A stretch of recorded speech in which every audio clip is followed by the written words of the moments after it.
आज 14 जुलाई 2026 है। दिन है ट्यूसडे का और मेरा नाम है प्रदीप शुक्ला। ये वीडियो सिर्फ एजुकेशनल पर्पज है। ना मैं कोई भी स्टॉक खरीदने की सलाह देता हूँ और ना ही बेचने की। आप जिसमें भी पैसा लगाना, जिस भी कंपनी के शेयर को खरीदना, खुद रिसर्च करना, एनालाइज करना, अपने फाइनेंशियल एडवाइजर की राय जरूर लेना, तब जाकर ये अपने पैसे को शेयर मार्केट में लगाना। आज बात करने वाला हूँ एक अच्छी कंपनी के बारे में जो लॉन्ग टर्म में एक अच्छा खासा, एक बहुत ही सधा हुआ रिटर्न निकाल के दे रही है। इस कंपनी का नाम है ब्लैकबक। और बता दूं, ये कंपनी 2015 में बनी और कंपनी प्रोवाइड करती है digital tracking platform for payment, लूट, मार्केट प्लेस और सर्विस प्रोवाइड करती है व्हीकल फाइनेंसिंग फाइनेंसिंग सर्विस को। और इस कंपनी ने 1 साल में भी और 5 साल में भी अपने शेयर होल्डर्स को रिटर्न के मामले में बिल्कुल मायूस नहीं किया है। यदि आज की बात करूं तो आज इस कंपनी के शेयर प्राइस है 583 रुपीज़ 75 पैसे का।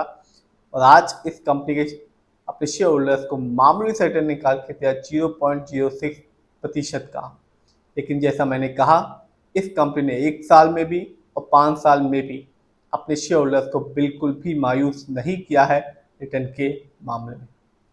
1 साल की बात करूं तो आप देख सकते हैं 1 साल में जब मार्केट डाउन था, इस कंपनी ने 33.78% का रिटर्न निकाल के दिया है। यानी आज से ठीक 1 साल पहले इस कंपनी का शेयर प्राइस था 439 रुपीज़ 80 पैसे का, जो आज के दिन है 583 रुपीज़ 75 पैसे का। तो जिसने भी 1 साल पहले इस कंपनी में इन्वेस्ट किया होगा, कंपनी ने बिल्कुल भी निराश नहीं किया।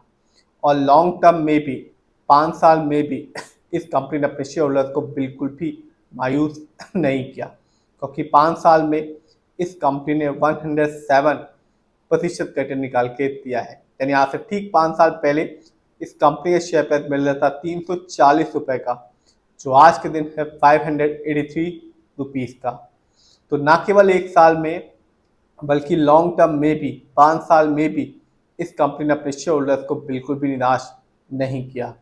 और 5 साल में जिससे भी 5 साल पहले इस कंपनी में पैसा लगाया होगा, उन हर एक शेयर होल्डर्स को इस कंपनी ने एक बहुत ही अच्छा रिटर्न निकाल के दिया है, 1 साल में भी और 5 साल में भी।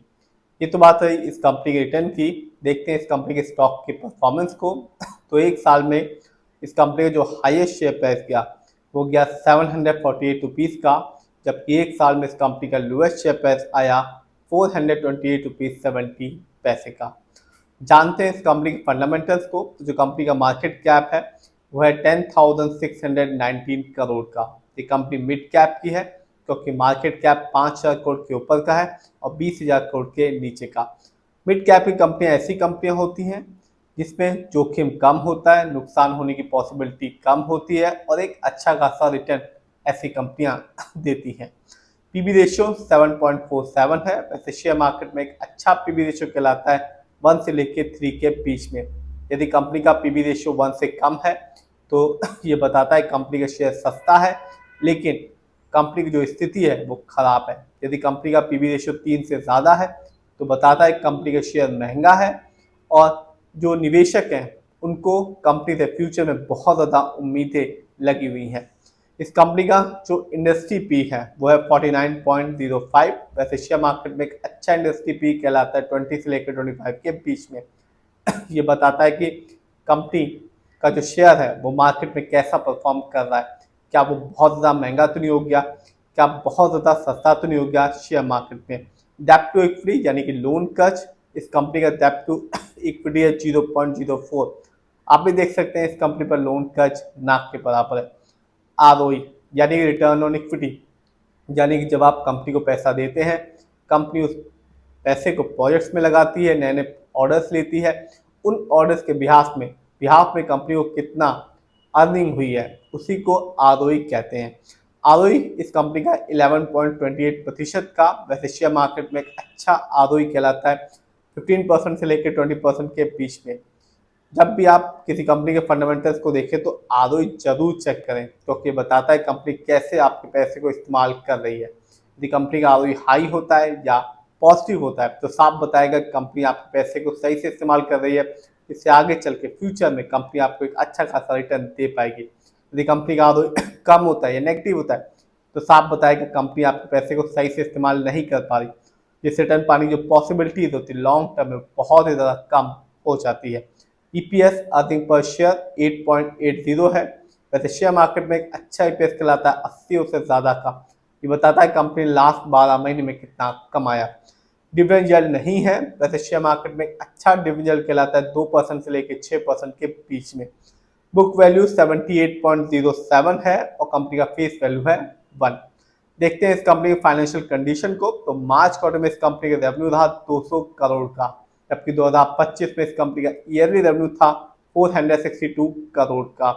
प्रॉफिट मार्च क्वार्टर में इस कंपनी का प्रॉफिट था 66 करोड़ का, जबकि 2025 में इस कंपनी का ईयरली प्रॉफिट था -38 करोड़ का। जानते हैं किसका कितना पैसा इस कंपनी पे लगा हुआ है। तो सबसे ज़्यादा पैसा लगा हुआ है FII का, यानी कि फॉरेन इंस्टीट्यूशन का, जिनका पैसा इस कंपनी में लगा हुआ है 56.95% का।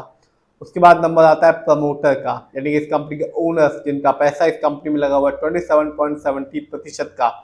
म्यूचुअल फंड की होल्डिंग है 9.17% की। रिटेलर्स यानी कि हम लोग का पैसा इस कंपनी में लगा हुआ है 5.08% का। DII जिनका पैसा इस कंपनी में लगा हुआ है 1.09% का।